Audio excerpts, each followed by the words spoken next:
Uno de entre la multitud le pidió: Maestro, dile a mi hermano que comparta la herencia conmigo. Hombre, replicó Jesús, ¿quién me nombró a mí juez o árbitro entre ustedes? Tengan cuidado, advirtió a la gente. Absténganse de toda avaricia. La vida de una persona no depende de la abundancia de sus bienes. Entonces les contó esta parábola. El terreno de un hombre rico le produjo una buena cosecha. Así que se puso a pensar: ¿qué voy a hacer? No tengo dónde almacenar mi cosecha. Por fin dijo, ya sé lo que voy a hacer. Derribaré mis graneros y construiré otros más grandes donde pueda almacenar todo mi grano y mis bienes. Y diré: alma mía, ya tienes bastantes cosas buenas guardadas para muchos años. Descansa, come, bebe y goza de la vida. Pero Dios le dijo, necio, esta misma noche te van a reclamar la vida. ¿Y quién se quedará con lo que has acumulado? Así le sucede al que acumula riquezas para sí mismo en vez de ser rico delante de Dios. Lucas 12, 13 al 21. Amén. A continuación, la proclamación de la palabra de Dios. Como comentamos al inicio, hermanos, hemos este domingo tenido un pequeño problema de transmisión que nos ha impedido proyectar la letra de nuestras lecturas y de nuestros himnos en pantalla. Con el favor de Dios estaremos de nuevo con esto totalmente resuelto el próximo domingo. Pero entre tanto, vamos a la palabra de Dios. Hemos estado reflexionando en este pasaje. Este es un pasaje que nos lleva a considerar nuestra manera de relacionarnos con lo que consideramos nuestros bienes. Y por supuesto que después de oír a nuestro Señor Jesucristo hablando con tan radical determinación, particularmente en respuesta a este hombre que viene a pedir o a reclamar acerca de una herencia, y pidiendo a Jesús que intervenga para hacer que las cosas sean de acuerdo a lo que él considera justo. Todos a una voz nos vamos unánimemente con él, afirmando, sí, Señor, qué bueno que le has respondido así duro con los avaros, porque son odiosos. ¿Quién no se ha encontrado con alguien avaro a lo largo de su vida? Y nuestra reacción es así, porque solemos actuar de esta manera, pensando en esa forma de avaricia que se asocia únicamente con lo material. Quiero que trabajemos en estos pensamientos. Esta forma de avaricia que se asocia con lo tangible. Es decir, lo que podemos contar, lo que podemos poseer, lo que podemos adquirir, lo que podemos comprar, lo que podemos consumir. Pero esa definición de avaricia nos limita realmente cuando de lo que se trata es de escudriñar en lo íntimo de nuestro ser y reconocer verdaderamente el impacto de un pecado en nuestra vida. Cuando se trata de escudriñar en lo íntimo nuestro, en la naturaleza y en el origen de la tentación relacionada con la avaricia y el pecado en que incurrimos cuando nos comportamos de manera dominante, posesiva, insaciable y acaparadora. Detrás de todo ello hay avaricia. Cuando nuestro Señor Jesucristo se rehusó a intervenir en la disputa entre dos hermanos por una herencia, lo hizo porque estaba poniendo en evidencia el afán con que podemos llegar a contender aún entre hermanos por cuestiones tan viles como la riqueza y las posesiones. Esta forma de respuesta de Jesús significa que no tenemos que forzar a Dios, no tenemos que empujar a Dios a tomar partido en aquello en lo cual nuestro sentido de la justicia y de la integridad debiera normar para hacer lo correcto y ponernos de acuerdo en todo con quienes tenemos diferencias respecto a posesiones y a bienes. Pero parece que no siempre somos tan hábiles, tan capaces para establecer acuerdos, establecer convenios, establecer y hacer prevalecer la paz. En la realidad, lo que estamos viendo nos revela que no siempre somos tan capaces ni tan objetivos como para reconocer lo que es justo y correcto a los ojos de Dios, no a nuestros ojos. Así que existen tres formas de comportamiento esclavizante que se deriva de la avaricia. La primera es la codicia por el dinero. Codicia por el dinero y cualquier forma de certidumbre material. Hay una inclinación materialista, una orientación predominante por la posesión material, la solvencia, la capacidad, sin necesariamente tener la necesidad o la disposición de disponer de los bienes, de decidir sobre los bienes, de usar los bienes o de distribuir los beneficios de lo que se posee. Hay avaricia cuando nuestro único interés es poseer, acaparar, tener más. Y eso parece regocijarnos, parece llenarnos de paz y de certidumbre, y nuestra certidumbre se construye en base a eso. La segunda es la insaciable ansiedad por el aprovisionamiento, el abasto, el acaparamiento antes que el consumo. Podrías tener 10 casas o 5 autos. Al final de cuentas solamente usas uno. Puedes tener 10 camas, solamente dormirás en una. Tendrías permanentemente un afán interior y tal vez insaciable por prever para un futuro y asegurarte de no perder lo que lograste. Tenerlo asegurado, y eso te agobia constantemente y reiteradamente estás repitiendo este ciclo de afán en tu interior.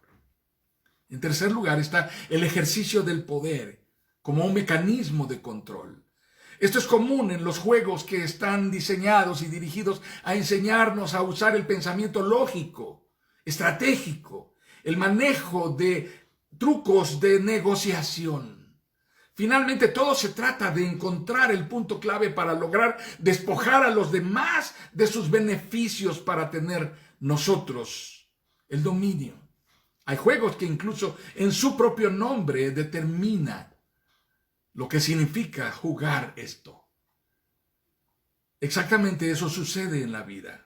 En ocasiones reclamamos que Dios no nos bendice ni nos apoya en la intención que tenemos de adquirir, de poseer, de controlar y de dominar. Porque somos insaciables y Dios no se asociará con nosotros en ello. Pero estemos atentos, por favor. He mencionado estos tres diferentes comportamientos que son esclavizantes con relación al pecado de la avaricia. Pero por favor estemos atentos. Esto no es un mal menor ni de bajo impacto. Este tipo de comportamientos no se muestran solo ante los objetos o ante las cosas, ante los bienes o ante los recursos. Desafortunadamente, amados hermanos, es una realidad que solemos mostrar estas mismas actitudes y comportamientos, y desafortunadamente de manera dramáticamente dolorosa y lesiva, hiriente, lo hacemos en nuestras relaciones con quienes decimos amar, a quienes tenemos cerca, íntimamente de nosotros, y a quienes les negamos la certidumbre afectiva que no somos capaces de expresar por estar más enfocados en asegurarnos de poseerlos a ellos, tener el control sobre sus sentimientos y aún sobre sus capacidades, pensamientos, actividades e ideas y voluntades. Así que en el Evangelio de Jesucristo somos confrontados por Cristo Jesús para reconocer nuestra avaricia en los demás ámbitos de nuestra vida, que no solo en lo financiero y en lo relacionado a los bienes materiales.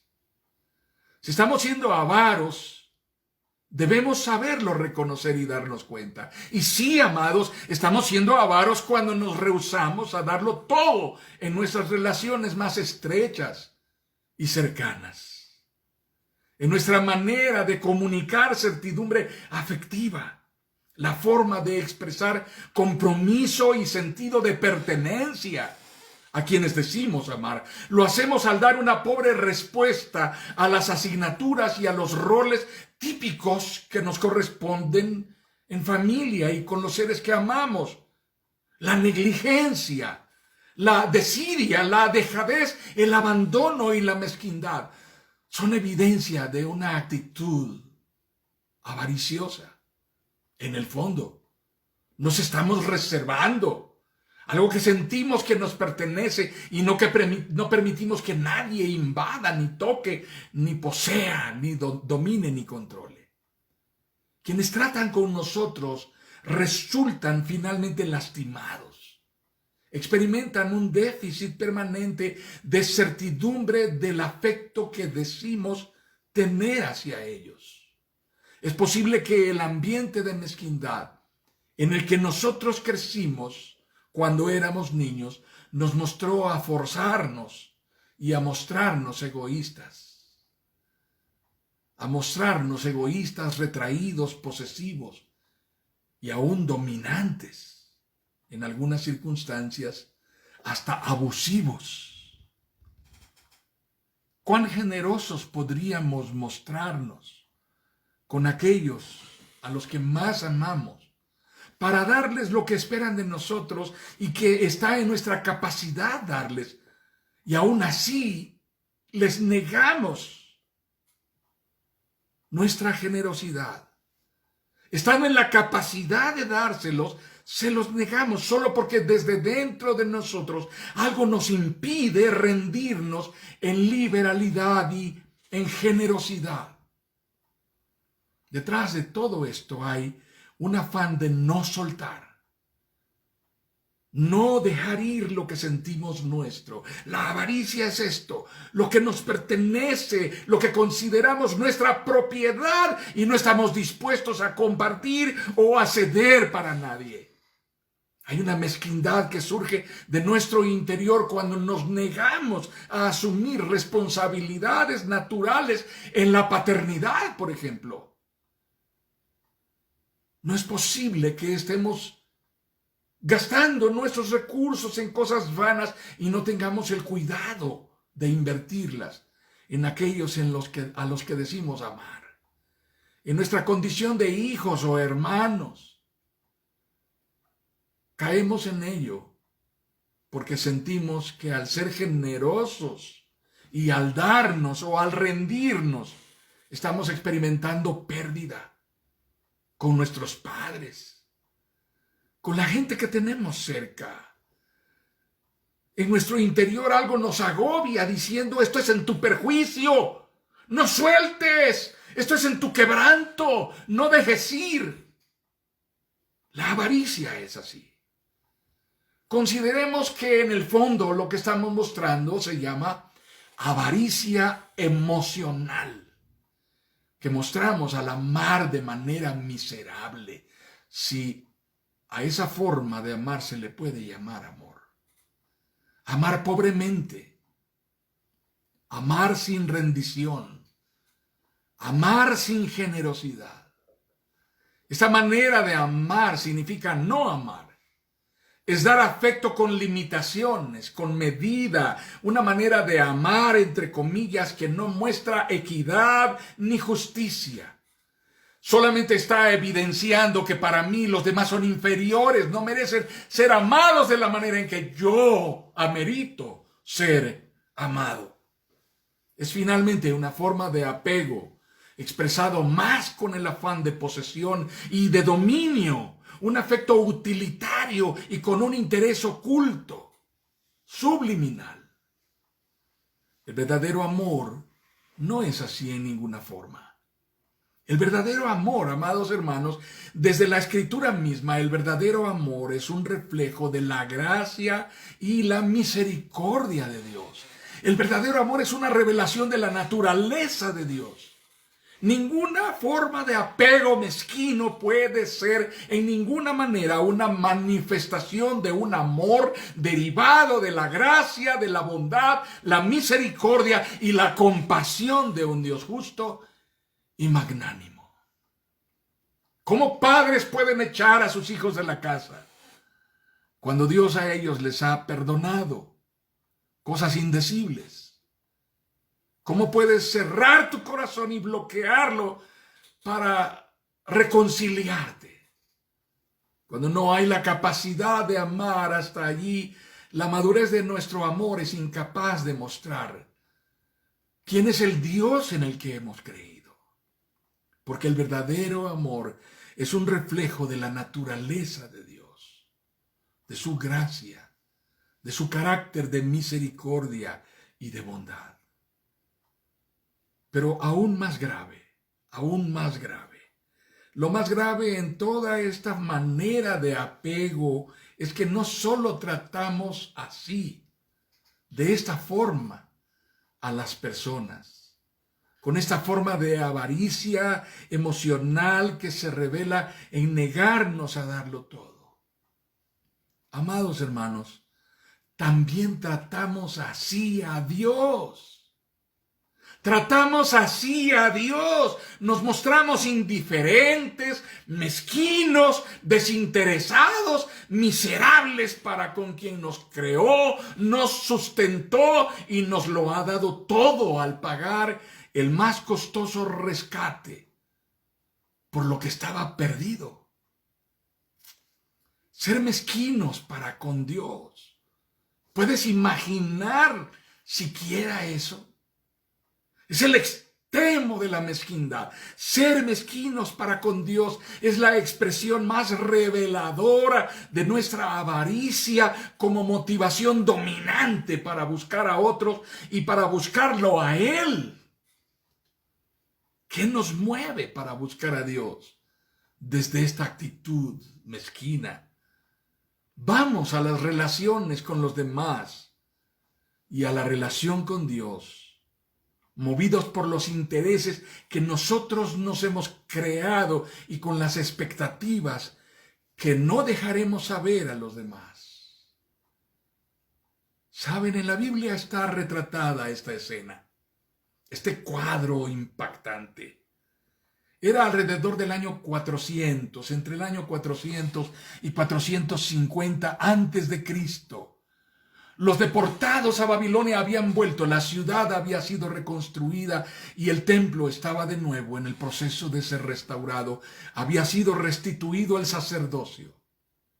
Y Dios levanta a un hombre, la última voz que habló en el poder del Espíritu Santo para llamar al pueblo al arrepentimiento, el profeta Malaquías. Y claro, alguien estará pensando, el pastor se va sobre los diezmos, pero no se preocupen, no voy a hablar de diezmos en este día, hermanos.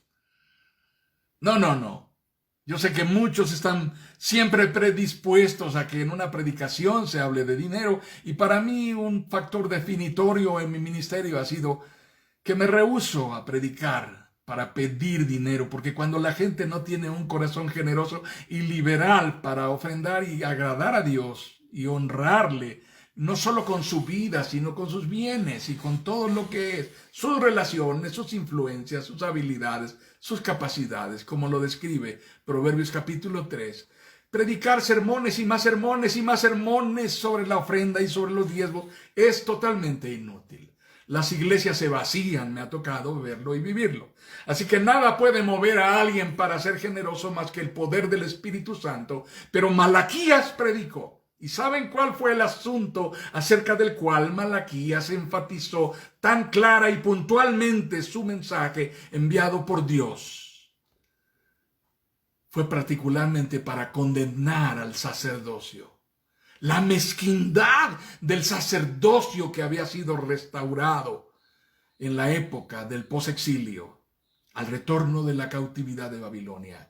Y el mensaje de Malaquías en el capítulo 1 de su profecía dice: ¿cómo quisiera que alguno de ustedes clausurara el templo para que no encendieran en vano el fuego de mi altar? no estoy nada contento con ustedes, dice el Señor Todopoderoso. Y no voy a aceptar ni una sola ofrenda de sus manos, porque desde donde nace el sol hasta donde se pone grande es mi nombre entre las naciones. En todo lugar se ofrece incienso y ofrendas puras a mi nombre, porque grande es mi nombre entre las naciones, dice el Señor Todopoderoso. Pero ustedes lo profanan cuando dicen que la mesa del Señor está mancillada y que su alimento es despreciable. Y exclaman, ¡qué hastío! Y me tratan con desdén, dice el Señor Todopoderoso. Malaquías capítulo 1, versículos 10 al 13. ¿Acaso no es sorprendente lo que dice el profeta? ¿Acaso no es el reflejo de mucho de lo que vemos hoy día?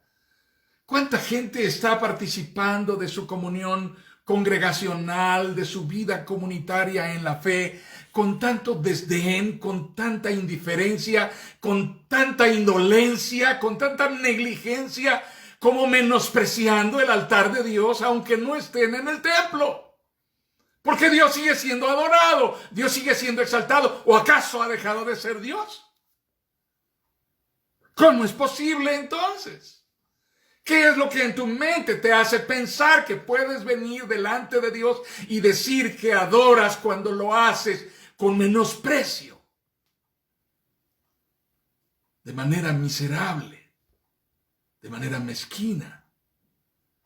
¿Acaso no es sorprendente que hoy una de las más grandes vergüenzas que desfiguran el genuino rostro del Evangelio de Jesucristo sea la estridente voz de esos pseudoapóstoles y pseudoprofetas que avariciosamente predican una profecía de la codicia y la prosperidad, del bienestar y del confort, beneficiándose mientras medran como mercaderes del Evangelio?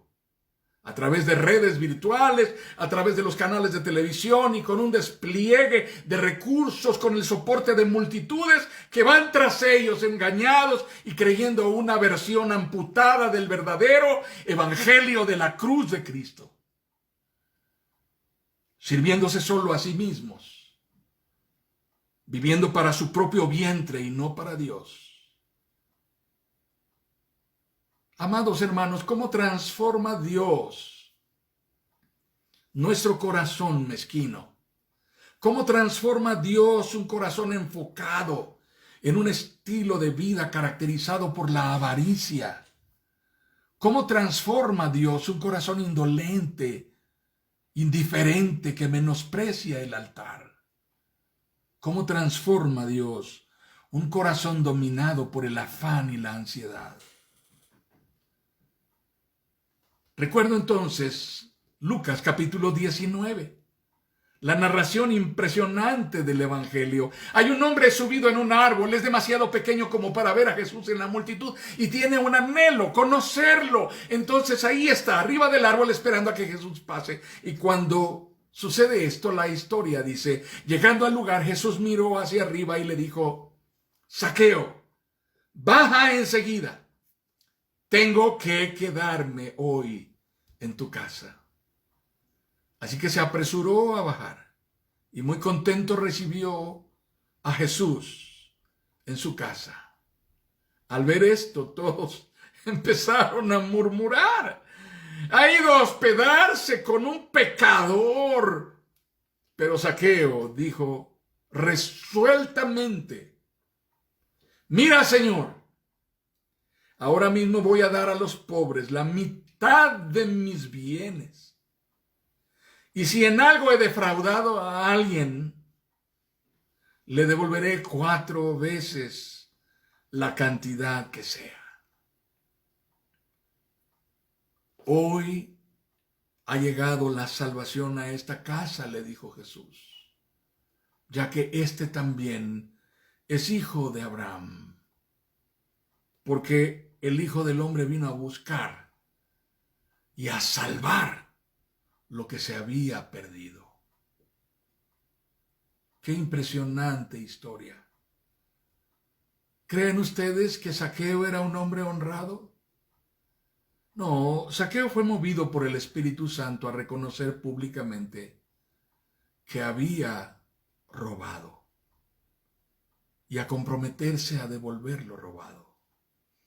Dios convierte el corazón del hombre para transformarlo por la obra de su Espíritu Santo interiormente, a fin de que el hombre mezquino y avaro, el hombre enfocado en el afán por poseer, el hombre incapaz de amar con rendición, una vez tocado por el Espíritu Santo, hecho una nueva criatura, nacido de nuevo en Cristo Jesús, sea semejante a Cristo. El apóstol Pablo dijo puntualmente esto: ya conocen la gracia de nuestro Señor Jesucristo, que aunque era rico, por causa de ustedes, se hizo pobre para que mediante su pobreza ustedes llegaran a ser ricos. Segunda a los Corintios capítulo 8. El centro de nuestra vida, una vez tocados por el Espíritu Santo para ser transformados a la imagen de Cristo, dejará de ser nuestro afán por adquirir, poseer y acaparar. Cuando Jesucristo transforma al hombre desde dentro y hacia afuera, el orden de sus jerarquías, el orden, la organización de sus prioridades es transformada por completo. Dejará de vivir para sí mismo y para solo generar aquello que le hacía sentir seguro y le dejaba experimentar certidumbre. Ahora lo que sucederá es que vivirá para Cristo y para testificar de la riqueza invaluable del tesoro de la salvación por gracia que hay en él.